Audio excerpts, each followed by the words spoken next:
तो आज की इस वीडियो में हम बात करने जा रहे हैं फ्रोज़न 3 के बारे में, जो कि एक डिज्नी की सुपर हिट फ्रेंचाइजी है। इसमें 2 पार्ट हमें देखने को मिल चुके हैं और तीसरे का हम बेसब्री से इंतज़ार कर रहे हैं। तो आज हम इसी पर डिस्कशन करेंगे, सारे कुछ इन्फॉर्मेशन आपको बताएंगे इसके pre production, releasing, casting fact, detail update के बारे में। तो आप चैनल पर नए हो तो चैनल को सब्सक्राइब कर ले, बेल आइकन दबा कर साल पर सेट कर दे। आगे मैं इसकी और इन्फॉर्मेशन आपको बताता हूँ। एक अमेरिकी एनिमेटेड संगीतमय फंतासी फिल्म है। फ्रोजन फ्रेंचाइजी की ये दूसरी फिल्म है जो 2013 की फिल्म के बाद आई है। इसका निर्देशन क्रिस बक और जेनिफर ली ने किया है और इसकी पटकथा ली ने Mark Smith, Kristen Anderson Lopez और रॉबर्ट लोपेज के साथ मिलकर लिखी है। इसमें Kristen Bell, Idina Menzel, Josh Gad और जॉनथन ग्रॉफ ने अपनी आवाजें दी हैं। पहली फिल्म की घटनाओं के 3 साल बाद की कहानी पर आधारित फ्रोजन 2 में बहनें अन्ना और एल्सा और उनके साथी क्रिस्टोफ, स्वेन और ओलाफ एक जादुई जंगल की यात्रा पर निकलते हैं ताकि एल्सा की जादुई शक्ति के रहस्य को उजागर कर सकें। फ्रोजन 2 को मार्च 2015 में हरी झंडी मिली। इससे पहले कंपनी में इस बात पर बहस हुई थी कि क्या इसे मूल फिल्म से कमतर माना जाएगा। इसमें पहली फिल्म की तुलना में अधिक जटिल और उन्नत एनिमेशन तकनीक का इस्तेमाल किया गया था और ये विभिन्न विभागों के सहयोग से बनी थी। एंडरसन लोपेज और लोपेज ने फिल्म के गीतकार के रूप में वापसी की और क्रिस्टोफ बेक ने एक बार फिर संगीत तैयार किया। फिल्म का 46 भाषाओं में अनुवाद किया गया और इसके साथ ही into the unknown making Frozen 2 नामक एक वृत्तचित्र श्रृंखला भी जारी की गई। फ्रोजन 2 का प्रीमियर 7 नवंबर 2019 को हॉलीवुड लॉस एंजलिस में हुआ और ये 22 नवंबर को संयुक्त राज्य अमेरिका में रिलीज हुई। समीक्षकों ने इसकी आमतौर पर सकारात्मक समीक्षा की, हालांकि इसे इसके पहले भाग से कमतर माना गया। फिल्म ने दुनिया भर में 1.450 बिलियन डॉलर की कमाई की और सिनेमाघरों में अपनी दौड़ पूरी करते हुए 2019 की तीसरी सबसे अधिक कमाई करने वाली फिल्म, इतिहास की 10वीं सबसे अधिक कमाई करने वाली फिल्म और अब तक की दूसरी सबसे अधिक कमाई करने वाली एनिमेटेड फिल्म बन गई। इसने 3 वर्षों तक किसी एनिमेटेड फिल्म के लिए दुनिया भर में सबसे अधिक कमाई करने वाली ओपनिंग का खिताब भी अपने नाम रखा। फ्रोजन 2 को कई अन्य पुरस्कारों के साथ 92वें अकादमी पुरस्कारों में सर्वश्रेष्ठ मूल गीत के लिए नामांकन प्राप्त हुआ। फ्रोजन 3, जो इसका सीक्वल है, 2027 में रिलीज होने वाला है। कथानक: एरेंडल के राजा एग्नार अपनी बेटियों एल्सा और एन्ना को बताते हैं कि उनके दादा राजा रूनर्ड ने अपने पैतृक क्षेत्र जादुई जंगल में एक बांध बनाकर पड़ोसी जनजाति नॉर्थुल्ड्रा के साथ एक संधि की थी। इस संधि के परिणाम स्वरूप एक लड़ाई हुई जिसमें रूनर्ड की मृत्यु हो गई और जंगल के पारंपरिक तत्व पृथ्वी, अग्नि, जल और वायु क्रोधित हो गए। ये तत्व गायब हो गए और कोहरे की एक दीवार ने जंगल में सभी को घेर लिया। एग्नार किसी अज्ञात रक्षक की मदद से बाल बाल बच निकले। अपने राज्याभिषेक के 3 वर्ष बाद एल्सा अन्ना, हिममानव ओलाफ, बर्फीले मानव क्रिस्टोफ और क्रिस्टोफ के 12 सिंगे स्वेन के साथ राज्य में शरद ऋतु का जश्न मना रही है। एक रात एल्सा को एक रहस्यमयी आवाज सुनाई देती है जो उसे पुकार रही है। वो उस आवाज का पीछा करती है, अनजाने में ही मौलिक आत्माओं को जगा देती है जो राज्य के सभी लोगों को खाली करने के लिए मजबूर कर रही हैं। रॉक ट्रोल कॉलोनी आ जाती है और ग्रैंड पैबी बहनों से कहता है कि उन्हें अतीत के बारे में सच्चाई का पता लगाकर सब कुछ ठीक करना होगा। एल्सा, अन्ना, ओलाफ, क्रिस्टोफ और स्वेन उस रहस्यमयी आवाज का पीछा करते हुए जादुई जंगल की यात्रा पर निकल पड़ते हैं। एल्सा के स्पर्श से कोहरा छट जाता है और वायु की आत्मा एक बवंडर के रूप में प्रकट होती है जो सबको अपने भंवर में जकड़ लेती है। एल्सा बवंडर को बर्फ की मूर्तियों में बदलकर उसे रोक देती है, जिनमें उनके पिता के अतीत की छवियां दिखाई देती हैं। एल्सा अग्नि की आत्मा से भी मित्रता करती है, जो एक उत्तेजित जादुई सैलामेंडर है। बाद में उनका सामना नॉर्थुल्ड्रा और एरेंडेलियन सैनिकों की एक टुकड़ी से होता है, जो अभी भी आपस में संघर्ष कर रहे हैं। अन्ना और एल्सा को पता चलता है कि उनकी माता रानी इदुना एक नॉर्थुल्ड्रान थीं, जिन्होंने एरेंडेलियन एग्नार को बचाया था, जिसके बाद वे सैनिकों और नॉर्थुल्ड्रा के बीच युद्ध विराम करवाती हैं। नॉर्थुल्ड्रा उन्हें एक 5वीं आत्मा के बारे में बताते हैं जिसका उद्देश्य लोगों को प्रकृति के जादू से फिर से जोड़ना है। क्रिस्टोफ और स्वेन नॉर्थुल्ड्रा जनजाति के साथ रहते हैं, जबकि एल्सा, अन्ना और ओलाफ उत्तर की ओर बढ़ते हैं। उन्हें अपने माता पिता का टूटा हुआ जहाज और अटोहालन नदी का नक्शा मिलता है, जिसके बारे में कहा जाता है कि वो अतीत की व्याख्या करती है। एल्सा को लगता है कि उसे अकेले ही आगे बढ़ना चाहिए, इसलिए वो अन्ना के विरोध के बावजूद अन्ना और ओलाफ को सुरक्षित स्थान पर भेज देती है। रास्ते में उसकी मुलाकात नोक से होती है, जो अटोहालन के समुद्र की रक्षा करने वाली जल आत्मा है, और वो उसे वश में कर लेती है। एल्सा को पता चलता है कि उसे पुकारने वाली आवाज युवा इदुना की स्मृति है और उसकी शक्तियां प्रकृति का उपहार हैं, क्योंकि इदुना ने निस्वार्थ भाव से एग्नार की रक्षा की थी। अटोहालन के सबसे खतरनाक हिस्से में जाकर उसे पता चलता है कि ये बांध नॉर्थुल्ड्रा जनजाति के संसाधनों को कम करने के लिए एक चाल के रूप में बनाया गया था, क्योंकि रूनर्ड को जनजाति के जादू से संबंध पसंद नहीं था और उसने नॉर्थुल्ड्रा के नेता की निर्मम हत्या करके इस संघर्ष की शुरुआत की थी। एल्सा ये जानकारी एन्ना को देती है और फिर पूरी तरह जम जाती है, जिसके परिणाम स्वरूप ओलाफ भी गायब हो जाता है। सच्चाई का पता चलने पर एन्ना इस निष्कर्ष पर पहुंचती है कि शांति बहाल करने और जंगल को मुक्त करने के लिए बांध को तोड़ना आवश्यक है। वो पृथ्वी के देवता जोतुन को जगाती है और उसे बांध की ओर आकर्षित करती है। विशालकाय चट्टानी दानव पत्थर फेंकते हैं, जिससे बांध टूट जाता है और बाढ़ खाड़ी से होते हुए राज्य की ओर बढ़ती है। एल्सा पिघलती है और नोक पर सवार होकर एरेंडेल पहुंचती है, जहां वो बाढ़ को जमा देती है और राज्य को बचाती है। जैसे ही कोहरा छटता है, वो एन्ना से मिलती है और ओलाफ को पुनर्जीवित करती है, इससे पहले कि क्रिस्टोफ एन्ना को शादी का प्रस्ताव दे। ये महसूस करते हुए कि वो स्वयं पांचवी आत्मा है, एल्सा एन्ना को समझाती है कि वे लोगों और जादुई आत्माओं के बीच सेतु हैं। एल्सा एन्ना को सिंहासन सौंप देती है और जादुई जंगल की रक्षक बन जाती है, और शांति बहाल होने के बाद नियमित रूप से एरेंडेल का दौरा करती है। फिल्म के अंत में ओलाफ एल्सा के बर्फ के महल में जाता है और एल्सा द्वारा महल के रक्षक के रूप में बनाए गए बर्फ के दानव मार्शमैलो और एल्सा के छींकने से अनजाने में उत्पन्न हुए छोटे बर्फ के आदमियों स्नोगीज को घटनाओं का वर्णन करता है। आवाज कलाकार। मुख्य लेख फ्रोजन के पात्रों की सूची। एक कार्यक्रम में गाती हुई काले बालों वाली इडीना मेंजेल, मुस्कुराती हुई सुनहरे बालों वाली क्रिस्टन बेल। 2008 में इदीना मेंजेल और 2013 में क्रिस्टन बेल। इदीना मेंजेल एल्सा के रूप में अरेंडेल की रानी और अन्ना की बड़ी बहन, जिसके पास जादुई बर्फ की शक्तियां हैं। युवा एल्सा के रूप में मेटिया कॉनफोर्टी और ईवा बेला। क्रिस्टन बेल अन्ना के रूप में अरेंडेल की राजकुमारी और एल्सा की छोटी बहन, जो एल्सा के त्याग के बाद अरेंडेल की रानी बन जाती है। हेडली गैनावे और लीवी स्टूबेन राउच युवा अन्ना के रूप में। जॉश गैड ओलाफ के रूप में एल्सा द्वारा बनाया गया एक स्नोमैन। जॉनथन ग्रॉफ क्रिस्टोफ के रूप में एक बर्फ काटने वाला और अन्ना का प्रेमी। ग्रॉफ ने स्वेन, क्रिस्टोफ के बारहसिंगे और कई अन्य बारहसिंगों को भी आवाज दी है। फ्रोजन 2 में मार्था प्लिम्पटन, नॉर्थुल्ड्रा प्रमुख येलेना और स्टर्लिंग के ब्राउन अरेंडेल लेफ्टिनेंट मैटियस के रूप में भी नजर आते हैं। जेसन रिटर नॉर्थुल्ड्रा के सदस्य राइडर को आवाज देते हैं और राहेल मैथ्यूज राइडर की बहन हनी मारेन को आवाज देती हैं, जो जादुई जंगल में रहती है। इवान राहेल वुड ने इडुना, एल्सा और अन्ना की मां को आवाज दी है और डेलाने रोज स्टीन ने युवा इडुना को आवाज दी है। एल्फ्रेड मोलिना ने एग्नार, एल्सा और अन्ना के पिता को आवाज दी है और जैक्सन स्टीन ने युवा एग्नार को आवाज दी है। जेरेमी सिस्टो ने रूनर्ड, एग्नार के पिता और एल्सा और अन्ना के दादा को आवाज दी है।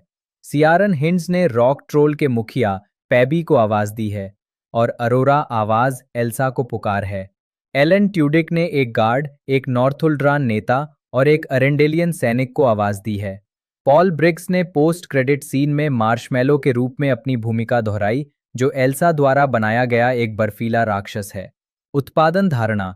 फ्रोजन थीम वाले रेड कार्पेट बैकड्रॉप के सामने 3 लोग तस्वीर खिंचवाते हुए मुस्कुरा रहे हैं।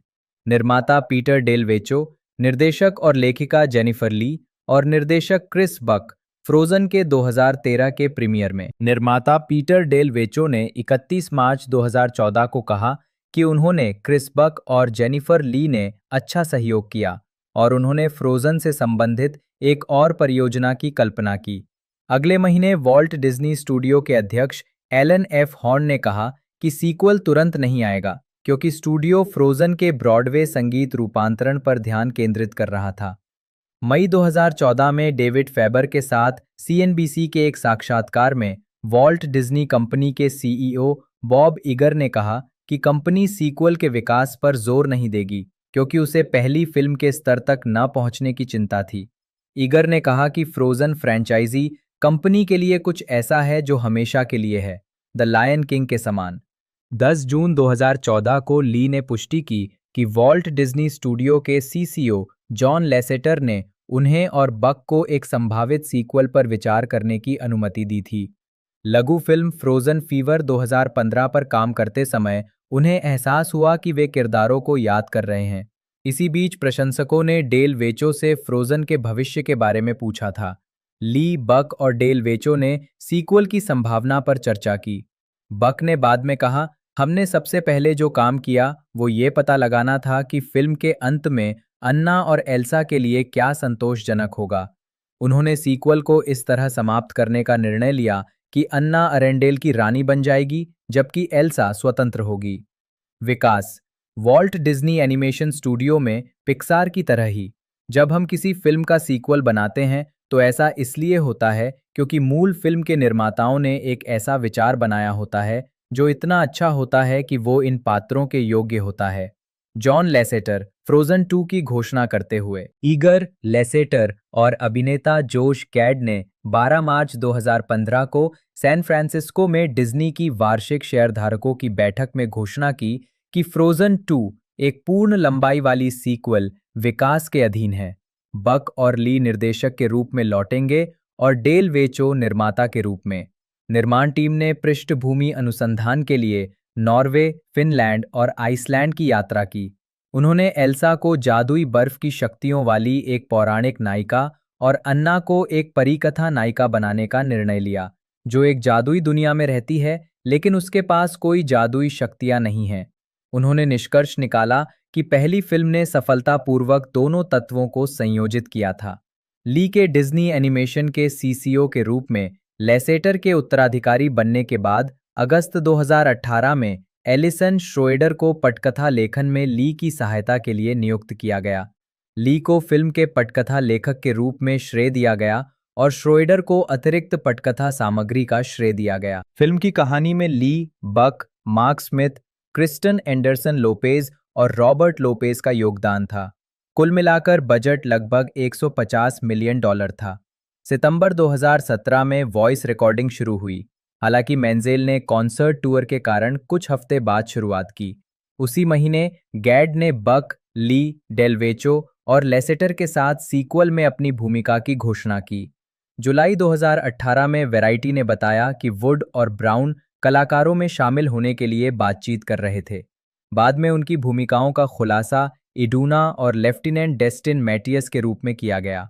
वुड को इसलिए चुना गया क्योंकि उनकी आवाज़ मेंजेल और बेल की आवाज़ से मिलती जुलती थी।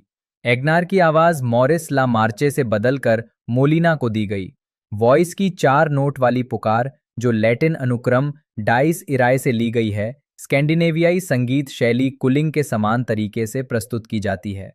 फ्रोजन 2 के पहले पूर्ण दृश्यों का जून 2019 में NEC international animated film festival में परीक्षण प्रदर्शन किया गया था, जहां बेकी ब्रेसी और इफेक्ट्स एनिमेशन प्रमुख मार्लन वेस्ट ने कहा कि फिल्म अभी भी निर्माणाधीन है, जिसमें 7 सप्ताह का एनिमेशन और 10 सप्ताह के विशेष प्रभाव पूरे होने बाकी हैं।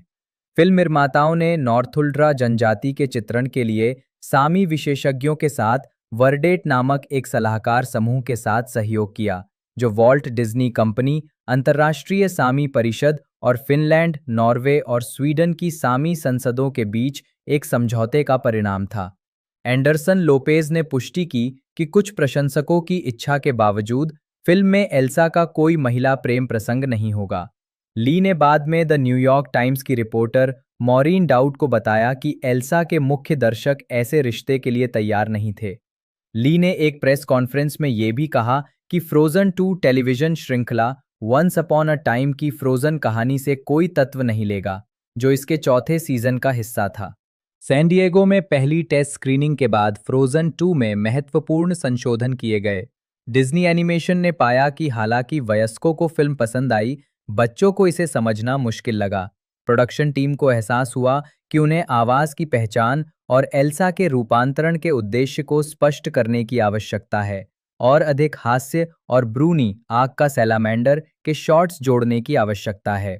एक व्याख्यात्मक संवाद दृश्य जिसमें मुख्य पात्रों ने जादुई जंगल में फंसे लोगों को समझाया कि वे वहां क्यों आए थे, उसे ओलाफ द्वारा फ्रोजन की हास्यपूर्ण कहानी के सारांश से बदल दिया गया। इन परिवर्तनों के कारण एनिमेटर्स को 61 नए शॉट्स बनाने और 35 अन्य को फिर से बनाने की आवश्यकता पड़ी। तैयार फिल्म से अज्ञात संख्या में शॉट्स हटा दिए गए। ओलाफ के लिए एक विस्तृत पुनरुत्थान दृश्य पर लगभग 1 दर्जन एनिमेटर्स और कलाकारों ने 2 महीने तक काम किया, इससे पहले कि इसे हटा दिया गया। फिल्म निर्माण टीम द्वारा फिल्म को अंतिम रूप देने से पहले पूरा किया गया। आखिरी प्रमुख एनिमेशन दृश्य शो योरसेल्फ था, जिसमें एल्सा अटोहालन में प्रवेश करती है और उन सभी रहस्यों को जानती है जिनकी उसे तलाश थी। डेल वेचो के अनुसार फिल्म को समय पर पूरा करने के लिए इस दृश्य के लिए स्टूडियो के सभी संसाधनों की आवश्यकता थी। लोपेज ने कहा कि शो योरसेल्फ का पहला ड्राफ्ट इसके अंतिम संस्करण से बहुत अलग था। मेगन हार्डिंग ने फ्रोजन 2 के निर्माण पर एक आधिकारिक वृत्तचित्र श्रृंखला का निर्देशन किया, जिसमें डेल वेचो और लोपेज द्वारा द वॉइस की पहचान निर्धारित करने की प्रक्रिया को दर्शाया गया। एक बार जब निर्माण टीम ने रानी इडुना को चुना, तो शो योरसेल्फ के बोल अंततः आकार लेने लगे, लेकिन फिर स्टूडियो के कलाकारों, डिजाइनरों और एनिमेटरों को एल्सा की स्नो क्वीन बनने की यात्रा के नाटकीय समापन को मंचित करने का तरीका जल्दी से पता लगाना पड़ा। फिल्म का संपादन जेफ ड्रेहेम ने किया था। पोशाक और चरित्र डिजाइन को अंतिम रूप देने से पहले कई बार संशोधित किया गया। डिजाइनर ग्रिसेल्डा सस्त्रा विनाटा लेमे के अनुसार ये प्रक्रिया किसी भी एनिमेटेड फिल्म की तुलना में सबसे जटिल थी। तकनीकी प्रगति ने डिजाइनर को अतिरिक्त मोतियों और सीक्वेंस के साथ अधिक विस्तृत पोशाकें बनाने की अनुमति दी। टीम ने प्रत्येक चरित्र के कपड़ों को लपेटने के लिए मार्वलस डिजाइनर, एक कंप्यूटर जनित इमेजरी (CGI) प्रोग्राम का उपयोग किया। एना की पोशाक 1840 और 1850 के दशक में पहनी जाने वाली नॉर्वेजियन लोक बुनाड से प्रेरित थी। आमतौर पर ऊन से बनी इस पोशाक पर सजावटी कढ़ाई होती थी। फ्रोजन 2 में एना की चोटी, जो उसने फ्रोजन में बनाई थी, अब नहीं है और उसकी जगह सिर के पीछे एक चोटी बना ली गई है। एल्सा की उम्र 3 साल बढ़ाने का विचार कलाकारों एलेक्जेंडर मैक्वीन और एली साप से प्रेरित था। साप के डिजाइनों में लंबी ट्रेल और भारी भरकम फर्श तक लंबी हेमलाइन होती थी। इसके बजाय डिजाइनरों ने एक डबल पैनल केप और एपॉलेट्स के साथ एक टेलर्ड कोट बनाया, जो एल्सा की ताकत को उजागर करता है। एनिमेशन टीम ने जटिल कढ़ाई के लिए वक्र आधारित विधि का उपयोग किया। एक प्रोग्राम ने 2 आयामी दृश्य डिजाइनों को रेखा स्ट्रोक के रूप में व्याख्यायित किया, उन्हें वक्रों के रूप में प्रस्तुत किया। इससे त्वरित परिवर्तन संभव हुए, जिससे डिजाइन संशोधनों के दौरान मैन्युअल कार्य कम हो गया। इसने विभिन्न चौड़ाई, रंगों और घनत्वों के धागों के साथ मुक्त रूप सिलाई का भी समर्थन किया, जो विभिन्न कढ़ाई शैलियों के उत्पादन के लिए महत्वपूर्ण है।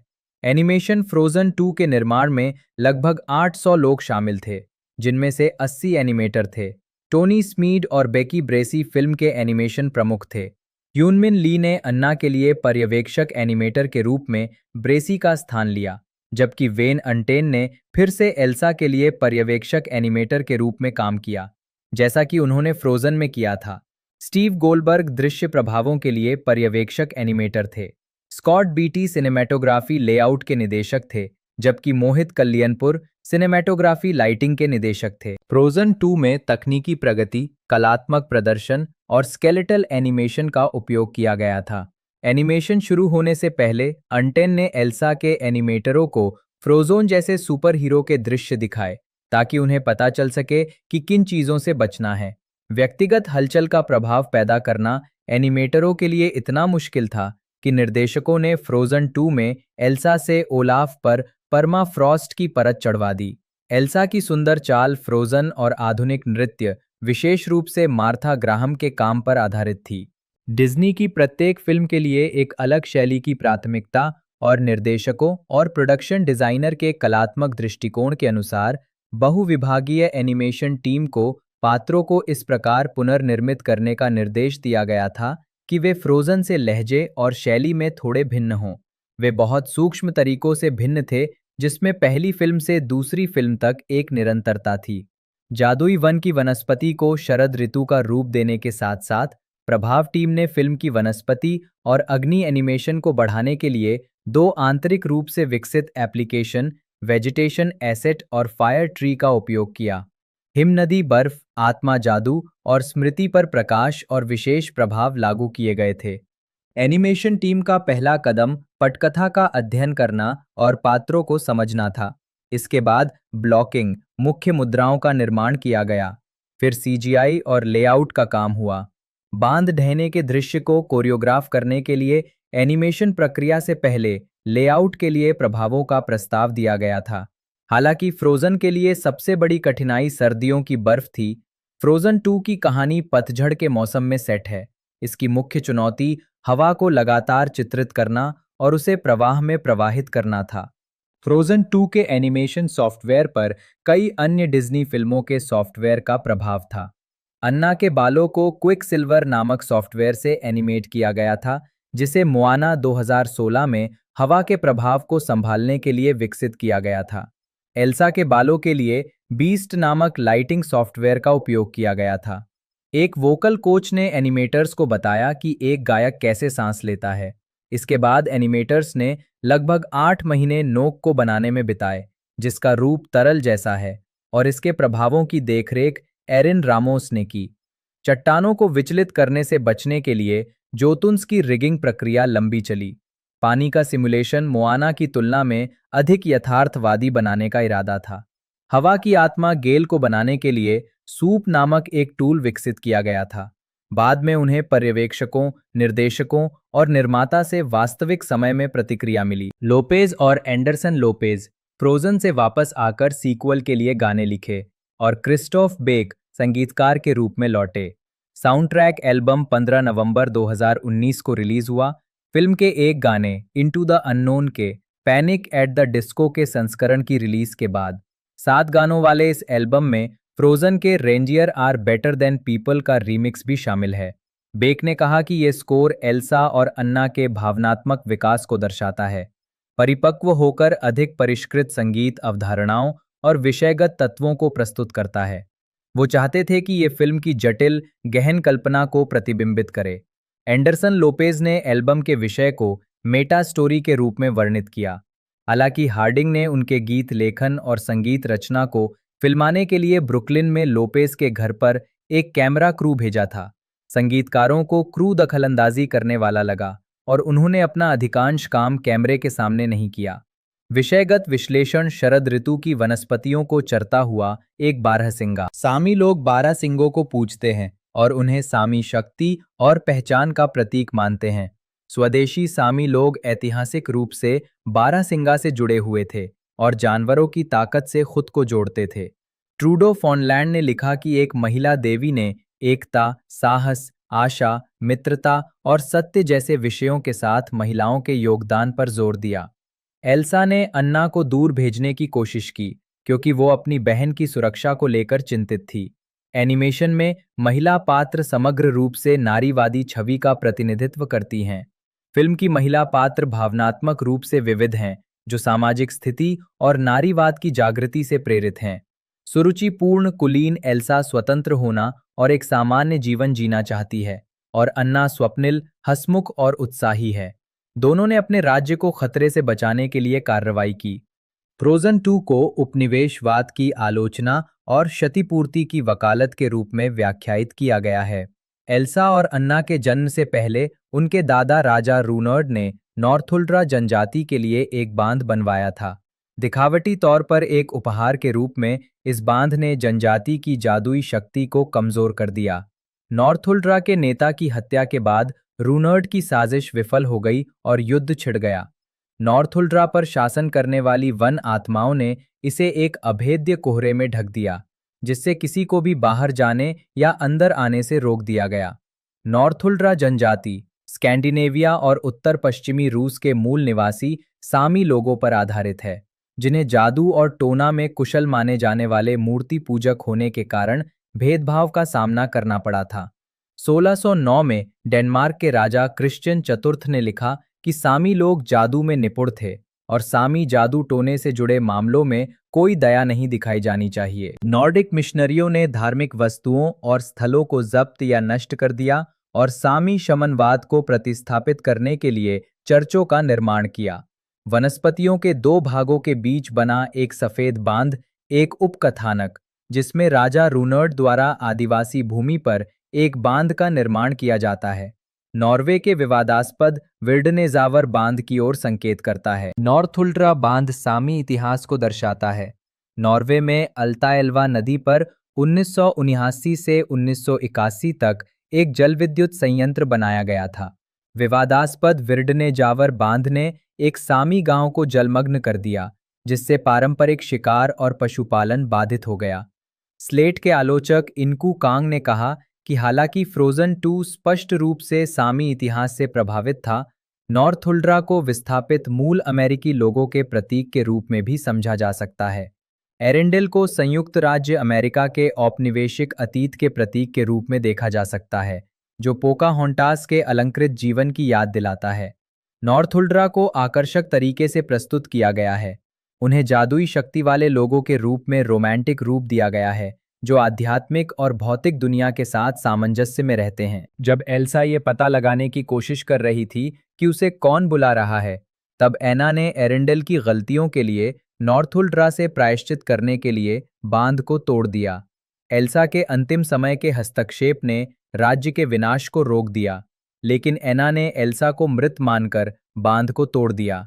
कॉन्ग के अनुसार फिल्म अतीत में हुए अत्याचारों के लिए प्रायश्चित को बढ़ावा देती है। जेनिफर बॉल्डविन ने फ्रोजन 2 को आघात, परिवर्तन और पर्यावरण सुधार में आस्था समुदायों की अधिक सक्रिय भूमिका पर आधारित फिल्म के रूप में वर्णित किया।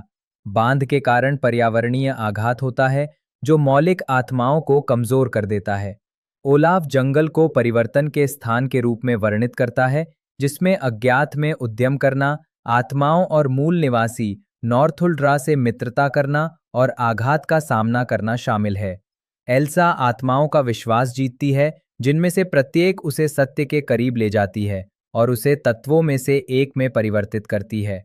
अन्ना बांध आघात और अविश्वास का प्रतीक को तोड़ने के लिए दिग्गजों पृथ्वी के प्रतीक का उपयोग करती है और एल्सा के साथ अपने रिश्ते से स्वतंत्र होकर अपनी ताकत हासिल करती है। बॉल्डविन के अनुसार ये दर्शकों को अधिक टिकाऊ प्रथाओं को अपनाने, गलतियों को सुधारने और प्राकृतिक दुनिया को संरक्षित करने के लिए मिलकर काम करने के लिए प्रोत्साहित करता है। ये फिल्म छोटे बच्चों को जलवायु परिवर्तन जैसे पर्यावरणीय मुद्दों से परिचित करा सकती है। समाजशास्त्री लॉरेन डुंडेस ने एल्सा और पौराणिक घोड़े नोक के बीच के रिश्ते का वर्णन करते हुए निष्कर्ष निकाला कि घोड़ों से बात करने की उसकी कुशलता पुरुषों के वर्चस्व को खतरा नहीं पहुंचाती। ये विषय दर्शाते हैं कि कैसे डिज्नी ने एल्सा को आधुनिक बनाने से परहेज किया और लैंगिक भूमिकाओं की पुरानी अवधारणाओं की ओर लौट गया।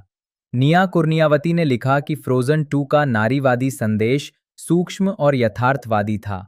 विपणन और रिलीज। फिल्म के पहले ट्रेलर से पहले 2016 की फिल्म ज़ूटोपिया में मोआना और अप्रकाशित फिल्म जाइजेंटिक के साथ फ्रोजन 2 की डीवीडी दिखाई देती है।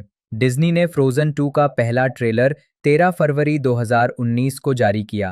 पहले 24 घंटों में 116.4 मिलियन बार देखे जाने के साथ ये सबसे अधिक देखा जाने वाला एनिमेटेड फिल्म ट्रेलर था, जब तक कि इनसाइड आउट 2 2024 के टीजर ने नवंबर 2023 में उस रिकॉर्ड को पार नहीं कर लिया।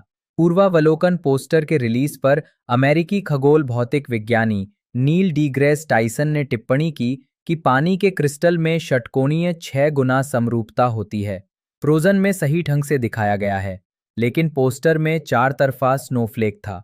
ली ने जवाब दिया कि ये वास्तव में स्नोफ्लेक नहीं था। चारों भुजाएं 4 मौलिक आत्माओं का प्रतिनिधित्व करती थीं और इसका केंद्र पांचवी आत्मा एल्सा का प्रतिनिधित्व करता था। डिज्नी ने फ्रोजन 2 के प्रचार के लिए दुनिया भर में 140 अन्य ब्रांडों के साथ साझेदारी की, जो किसी भी डिज्नी एनिमेटेड फिल्म के लिए ब्रांडों की सबसे बड़ी संख्या है। उन्होंने एंटरप्राइज रेंटे कार, मैकडॉनल्ड्स और लेगो सहित आंतरिक और बाहरी भागीदारों के माध्यम से अमेरिका में फ्रोजन 2 का विपणन किया। फिल्म के विपणन अभियान का समर्थन करने के लिए मुख्य आवाज कलाकारों ने कई सार्वजनिक और टेलीविजन प्रस्तुतियां दी। इनमें एबीसी पर एक friends giving stunt night, the masked singer पर परिचय और नेट जियो वाइल्ड पर वुमन ऑफ इम्पैक्ट कार्यक्रम शामिल थे।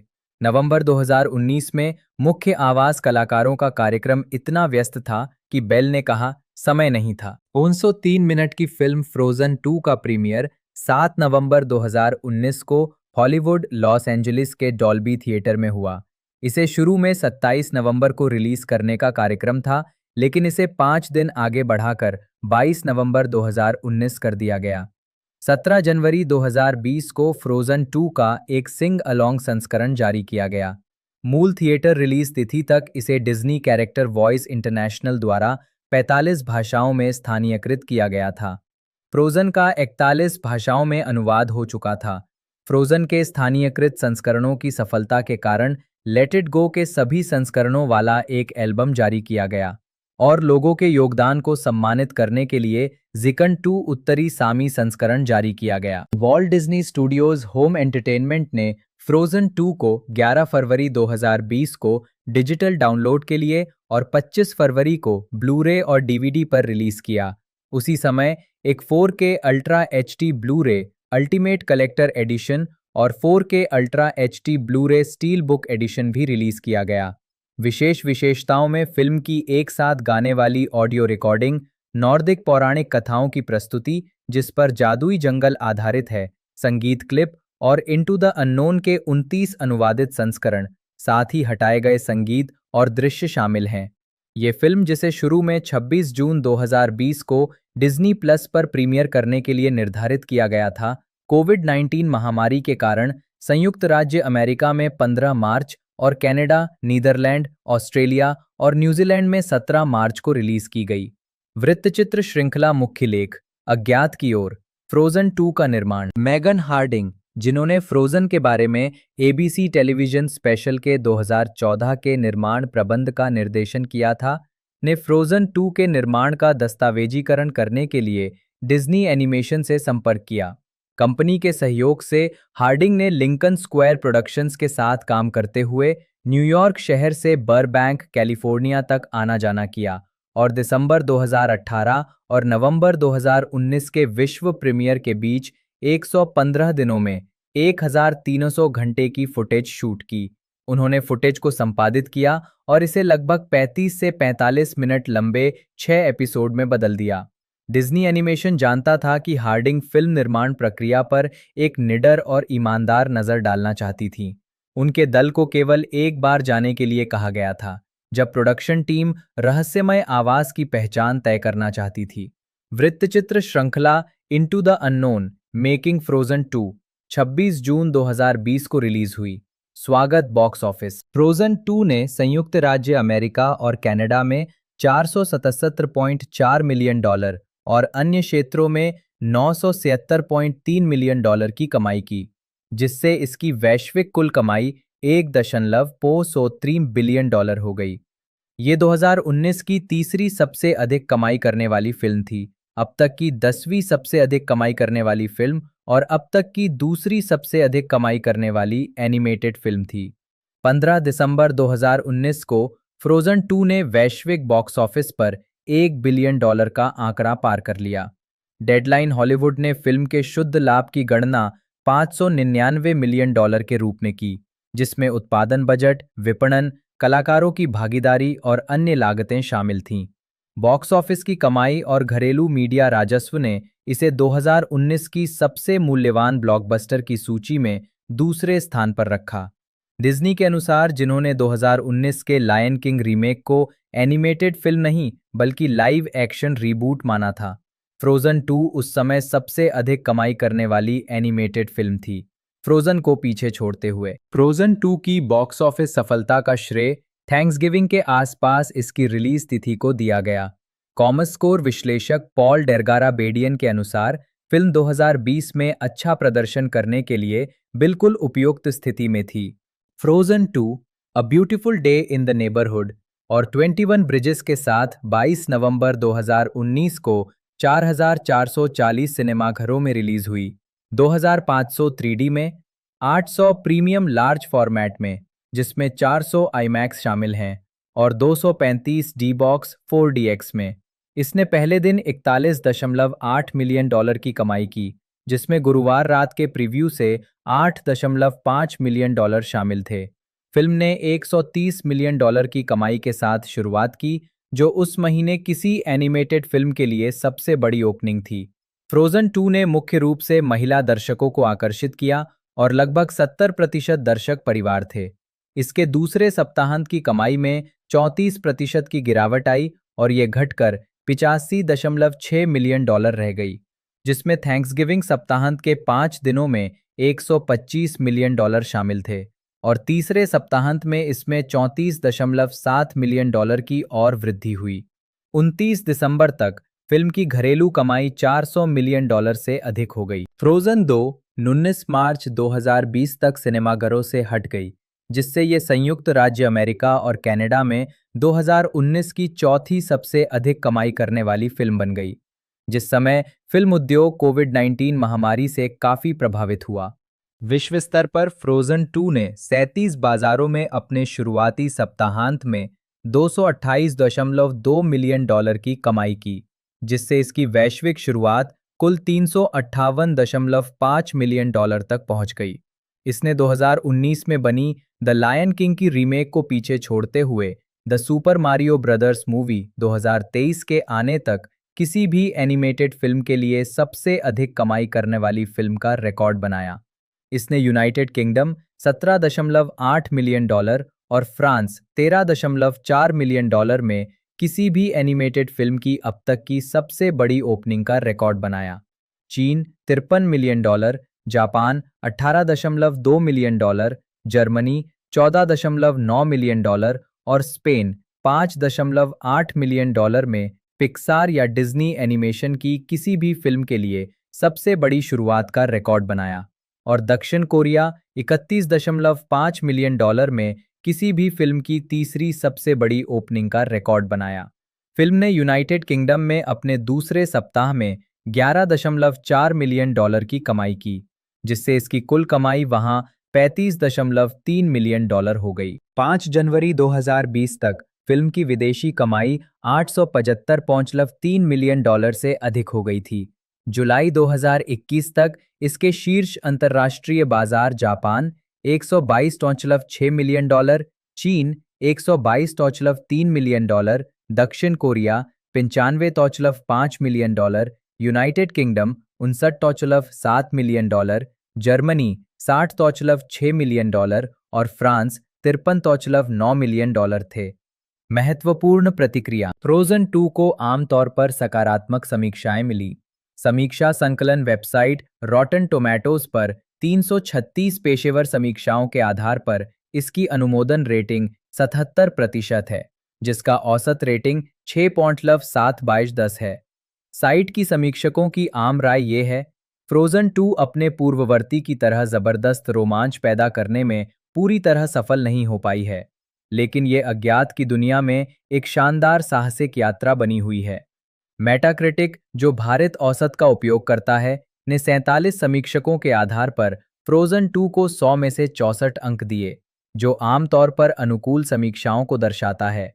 सिनेमा स्कोर द्वारा किए गए दर्शकों के सर्वेक्षण में फिल्म को A+ से F पैमाने पर A-, फ्रोजन के A+ से कम का औसत ग्रेड दिया गया, और पोस्ट ट्रैक ने फिल्म के उद्घाटन दिवस पर इसे 5 में से 4.5 सितारे दिए। फ्रोजन 2 उसी सौम्य और मुक्तिदायक भावना को आगे बढ़ाती है और एल्सा के सायरन की पुकार का जवाब देने पर कहानी में जान आ जाती है।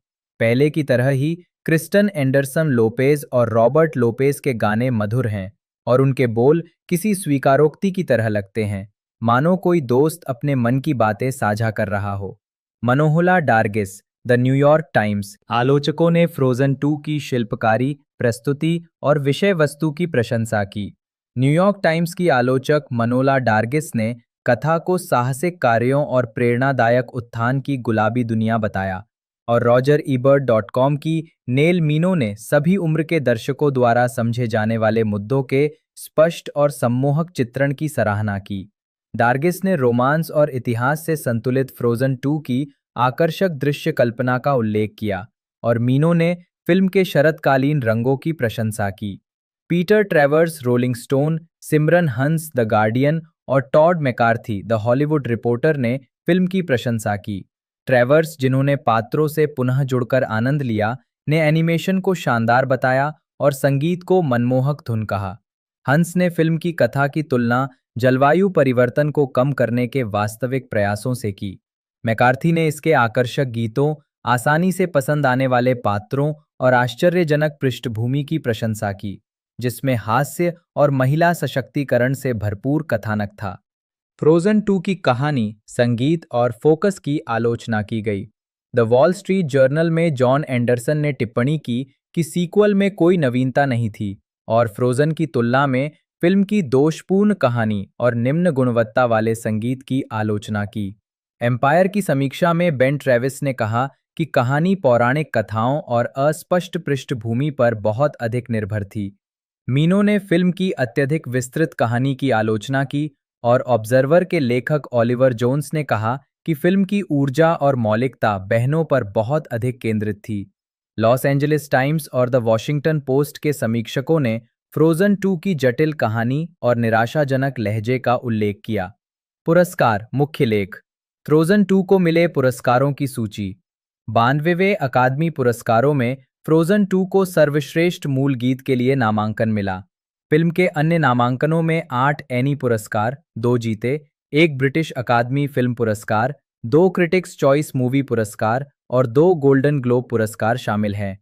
अगली कड़ियों, फ्रोजन 3 नामक सीक्वल 24 नवंबर 2027 को रिलीज होने वाला है, जबकि चौथी फिल्म विकास के अधीन है। क्रिस्टन एंडरसन लोपेज, जन्म 21 मार्च 1972, एक अमेरिकी गीतकार हैं। वो अपने पति रॉबर्ट लोपेज के साथ 2013 की एनिमेटेड म्यूजिकल फिल्म फ्रोजन और उसके 2019 के सीक्वल फ्रोजन 2 के लिए गाने लिखने के लिए जानी जाती हैं। इस जोड़ी ने क्रमशः 86वें और 90वें पुरस्कार समारोह में फ्रोजन के लेट इट गो और कोको 2017 के रिमेंबर मी के लिए सर्वश्रेष्ठ मूल गीत का अकादमी पुरस्कार जीता। उन्होंने 57वें वार्षिक ग्रैमी पुरस्कारों में 2 ग्रैमी पुरस्कार भी जीते, और वो डिज्नी म्यूजिक पब्लिशिंग से जुड़ी हुई हैं। निजी जीवन। एंडरसन लोपेज का पालन पोषण 1986 तक क्रोटन ऑन हडसन, न्यूयॉर्क शहर का एक उपनगर में हुआ।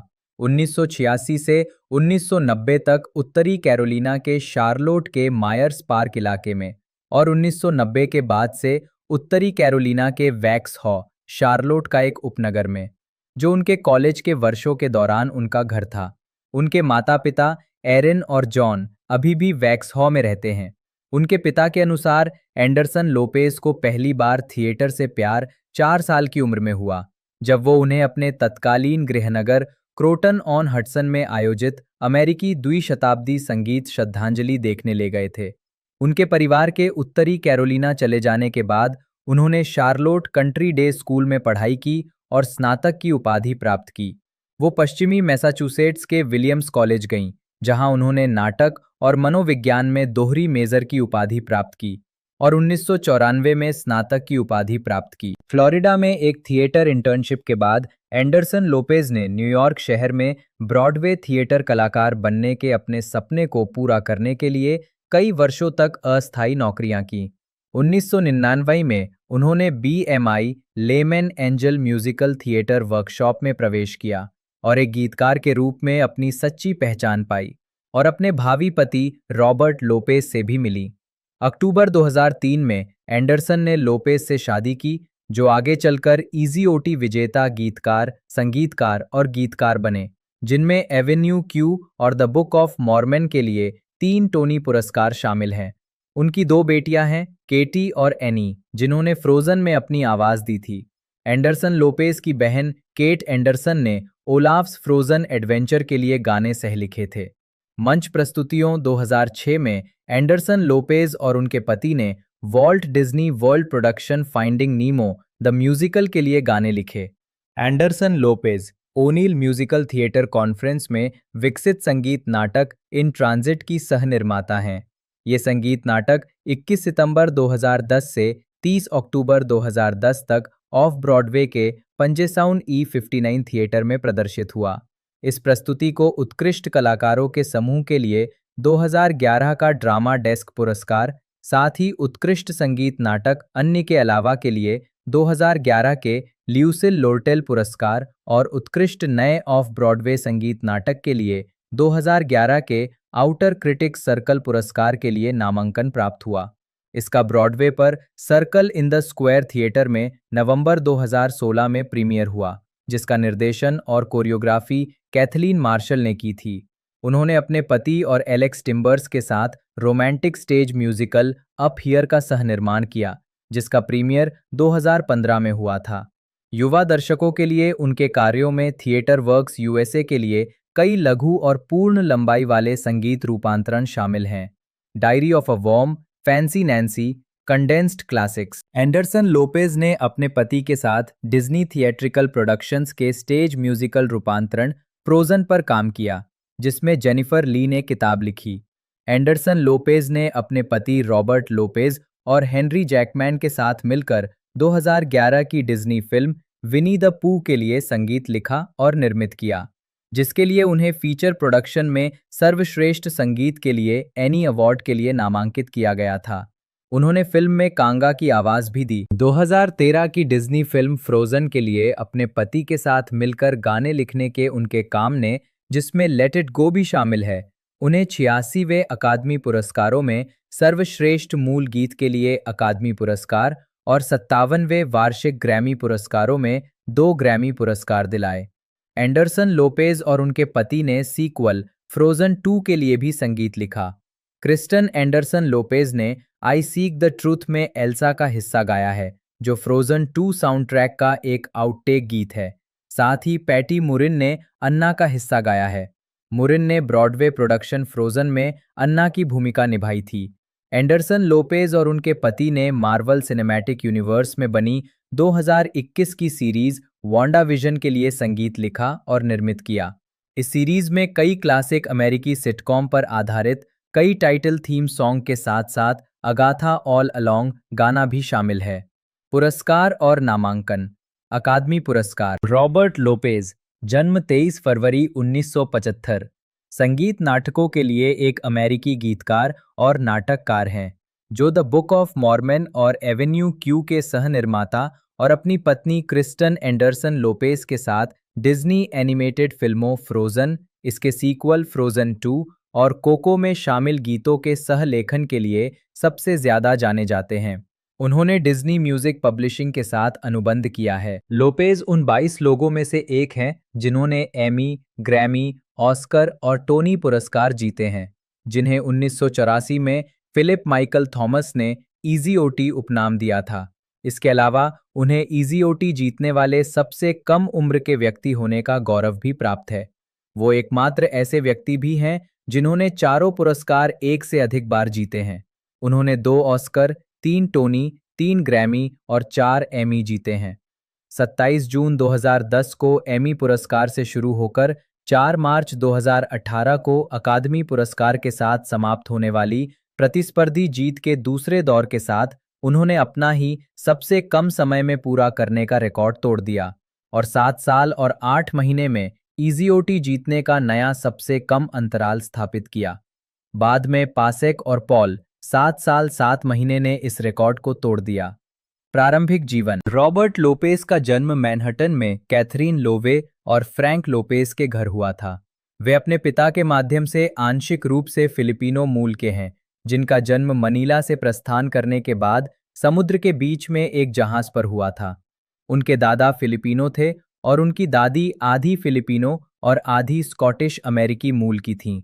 दोनों मूल रूप से मनीला में रहते थे। उनके पिता एनवाईयू लैंगॉन मेडिकल सेंटर के प्रकाशन निदेशक थे। लोपेज ने अपना अधिकांश बचपन ग्रीनविच विलेज में बिताया, सिवाय 1 वर्ष के जब उनके पिता क्लार्क विश्वविद्यालय में काम कर रहे थे और वे मैसाचुसेट्स में रहे। जब वे 6 साल के थे और न्यूयॉर्क शहर लौट आए, तो संयोगवश उन्होंने ग्रीनविच हाउस संगीत विद्यालय में पियानो सीखना शुरू कर दिया। उस समय जिस अपार्टमेंट में वे किराए पर रह रहे थे, उसमें एक पियानो था। उनकी माँ ने उनसे पूछा कि क्या उन्हें पियानो सीखने में रुचि है, और उन्होंने हाँ कह दिया। 7 साल की उम्र में उनके माता-पिता ने उनके लिए एक पियानो खरीदा। उन्होंने अपना पहला ब्रॉडवे शो देखा और उन्होंने अपना पहला गीत लिखा। 11 साल की उम्र में उन्होंने अपना पहला शुरुआती गीत लिखा।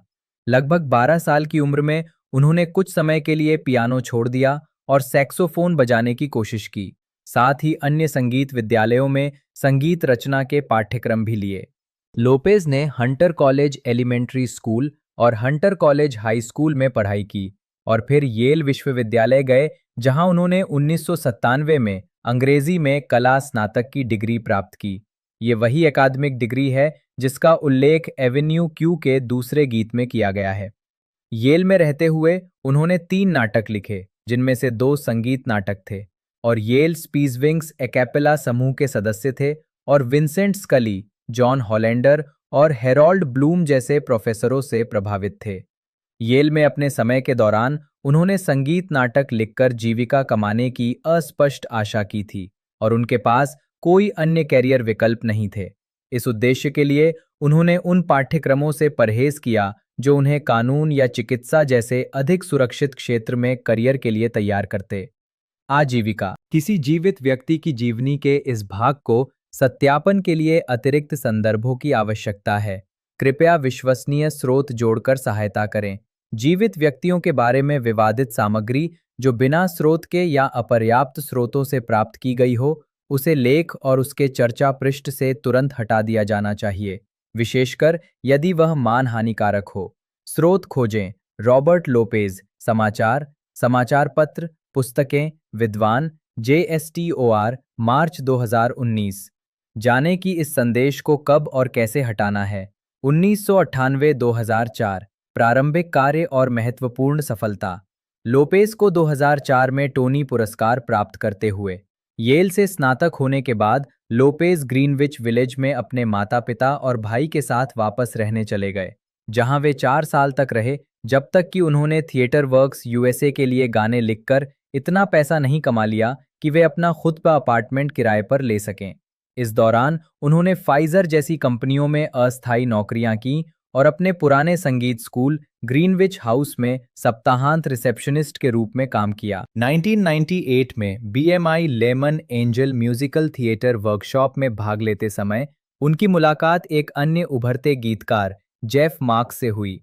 उनका पहला संयुक्त प्रोजेक्ट केर्मिट प्रिंस ऑफ डेनमार्क, जो हैमलेट की एक मैपेट पैरोडी थी, ने गीतों के लिए क्लेबन पुरस्कार जीता। हालांकि जिम हेंसन कंपनी ने पटकथा को ये कहते हुए अस्वीकार कर दिया कि इसमें बच्चों को आकर्षित करने की पर्याप्त क्षमता नहीं है। 2004 में क्रिस कर्टिन द्वारा अगली मैपेट फिल्म के लिए इस कहानी पर विचार किया गया था, जब तक कि कर्टिन ने डिज्नी कंपनी नहीं छोड़ दी। अप्रकाशित संगीत के कुछ अंश BMI वर्कशॉप में रिक लियोन, रेबेका जोन्स और सुसान ब्लैकवेल द्वारा प्रस्तुत किए गए थे। 1999 में लोपेज और मार्क्स, जिन्होंने संगीत और गीत दोनों पर सहयोग किया, ने एवेन्यू क्यू नामक एक स्टेज म्यूजिकल पर काम शुरू किया, जिसमें सेसम स्ट्रीट के समान कठपुतली पात्रों का उपयोग करते हुए वयस्क विषयों और विचारों को प्रस्तुत किया गया था। इस शो के लिए लोपेज ने एनिमेटेड सेगमेंट भी प्रदान किए थे और ये उनका पहला पेशेवर अनुभव था। ऑफ ब्रॉडवे में प्रदर्शन के बाद ये शो जुलाई 2003 में ब्रॉडवे के जॉन गोल्डन थिएटर में स्थानांतरित हो गया, जहां ये समीक्षकों और दर्शकों दोनों के बीच सफल रहा और इसने 2004 का सर्वश्रेष्ठ संगीत के लिए टोनी पुरस्कार जीता और लोपेज और मार्क्स को सर्वश्रेष्ठ मूल संगीत के लिए टोनी पुरस्कार मिला। मूल कास्ट रिकॉर्डिंग को 2004 में ग्रैमी पुरस्कार के लिए नामांकित किया गया था। 2005-2011 करियर में स्टारडम। 2005 में लोपेज ने अपने संगीत साथी जेफ मार्क्स और मैट स्टोन और ट्रे पार्कर, साउथ पार्क के निर्माता के साथ एक नए संगीत प्रोजेक्ट पर काम करना शुरू किया। साउथ पार्क एक ऐसी श्रृंखला है जिसका जिक्र लोपेज ने 2003 में एवेन्यू क्यू के लिए आंशिक प्रेरणा के रूप में किया था। द बुक ऑफ मॉर्मन का प्रीमियर ब्रॉडवे पर यूजीन ओनील थिएटर में 24 मार्च 2011 को हुआ। इससे पहले 24 फरवरी से इसके पूर्वावलोकन हुए थे। इस शो को कई थिएटर पुरस्कार मिले, जिनमें सर्वश्रेष्ठ संगीत के लिए 2011 का टोनी पुरस्कार, साथ ही लोपेज के लिए 2 और टोनी पुरस्कार, सर्वश्रेष्ठ मूल संगीत और सर्वश्रेष्ठ संगीत पुस्तक शामिल हैं। प्रोडक्शन की मूल कास्ट रिकॉर्डिंग ने लोपेज को सर्वश्रेष्ठ संगीत थिएटर एल्बम के लिए 2012 का ग्रैमी पुरस्कार भी दिलाया। 2006 की शुरुआत में लोपेज ने अपने भाई बिली के साथ निकलोडियन श्रृंखला वंडर पेट्स के कई एपिसोड पर काम किया, जिसके लिए उन्होंने 2008 में श्रृंखला के अन्य संगीतकारों और संगीत निर्देशक जेफरी लेसर के साथ डे टाइम एमी पुरस्कार साझा किया। जनवरी 2007 में डिज्नी पिक्सार फिल्म फाइंडिंग नीमो का एक संगीतमय रूपांतरण, जिसे लोपेज ने अपनी पत्नी क्रिस्टन एंडरसन लोपेज के साथ मिलकर लिखा था, डिज्नी के एनिमल किंगडम थीम पार्क में प्रदर्शित किया गया। 18 जनवरी 2007 को लोपेज और मार्क्स ने हिट टीवी शो स्क्रब्स के 123वें एपिसोड माई म्यूजिकल के लिए 4 गाने लिखने के लिए फिर से सहयोग किया। टीवी गाइड ने 2009 में इस एपिसोड को अब तक के 100 सर्वश्रेष्ठ टीवी शो एपिसोड में से एक बताया। लोपेज को जेफ मार्क्स के साथ उपरोक्त एपिसोड के गीत एवरीथिंग कम्स डाउन टू पू के लिए एमी नामांकन से सम्मानित किया गया। स्टेफनी डी अब्रूजो, जिन्होंने एवेन्यू क्यू में केट मॉन्स्टर और लूसी द स्लट की भूमिकाएं निभाईं, ने इस एपिसोड में अतिथि भूमिका निभाई। अप्रैल 2010 में लोपेज ने बेट अगेंस्ट द अमेरिकन ड्रीम गीत लिखा, जिसे एनपीआर कार्यक्रम दिस अमेरिकन लाइफ में दिखाया गया था। ये गीत ब्रॉडवे शो ट्यून की शैली में लिखा गया था और इसमें म्यूजिकल द प्रोड्यूसर्स के एक दृश्य की पैरोडी की गई थी, जो मैग्नेटर नामक एक वास्तविक जीवन के हेज फंड की कहानी को दर्शाती है, जिसने आवास बाजार के पतन पर लाखों डॉलर कमाए थे। 25 जून 2010 को लोपेज ने द वंडर पेट्स पर अपने काम के लिए संगीत निर्देशन और रचना में उत्कृष्ट उपलब्धि के लिए अपना दूसरा Daytime Creative Arts Emmy पुरस्कार जीता। 2011 में लोपेज ने साउथ पार्क के एपिसोड ब्रॉडवे ब्रो डाउन पर मैट स्टोन और ट्रे पार्कर के साथ फिर से काम किया। लोपेज ने डिज्नी चैनल की animated series Phineas and Ferb के लिए 2 गाने भी लिखे। मैजिक कारपेट राइड एपिसोड के लिए एरियल एरिया रग और इसी नाम के एपिसोड के लिए fly on the wall. Lopez ने द सिम्पसन्स के episode a totally fun thing that Bart will never do again के लिए enjoy it while you can शीर्षक से एक गाना तैयार किया, जो 29 अप्रैल 2012 को प्रसारित हुआ। 2013 में लोपेज और एंडरसन लोपेज ने डिज्नी एनिमेशन की फीचर फिल्म फ्रोजन के लिए गाने लिखे।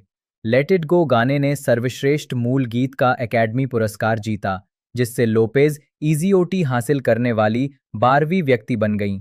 8 फरवरी 2015 को उन्होंने लेट इट गो के लिए सर्वश्रेष्ठ दृश्य मीडिया गीत के लिए ग्रैमी पुरस्कार जीता। बात कर ले पिछले पार्ट के बारे में, तो पिछला पार्ट हमें नवंबर 2019 में देखने को मिला था और जो पार्ट 2 है वो सुपर डुपर हिट रहा था। वो कैसे मैं आपको बताता हूँ। बजट इस मूवी का जो था वो मैं आपको बता दूँ $150 मिलियन का था। रनिंग लेंथ 103 मिनट की थी। बजट जैसा कि मैंने बताया आपको कि $150 मिलियन का था, जिसके अंदर इसने 1.44 बिलियन का कलेक्शन इस मूवी ने किया था, जो कि इस फ्रेंचाइजी को हिट बनाती है, इस मूवी को सुपर डुपर हिट बनाती है और डिज्नी की बेस्ट मूवीज़ में से एक तरह से ये बन चुकी थी। बाकी तीसरा पार्ट हमें 100% देखने को मिलेगा, जिसका हमें इंतज़ार है। वो हमें 26 या 27 तक हमें ये देखने को कंफर्म मिल सकती हैं। बाकी जितनी भी अपडेट थी वो मैंने आपको बता दी है और ऑफिशियल जो रिलीजिंग डेट है वो 27 ही बताई गई है। बाकी मैंने सारी कुछ इन्फॉर्मेशन है इस वीडियो के अंदर कवर कर ली है। आपको वीडियो अच्छी लगी हो तो लाइक कीजिएगा। बाकी पिछले पार्ट के बारे में इन्फॉर्मेशन जानना चाहते हैं तो उसकी वीडियो भी मैंने आई बटन पर दे दी है, आप क्लिक कर देख सकते हैं। बाकी आज की इस वीडियो में इतना ही। मिलते हैं दोस्तों अगले वीडियो में।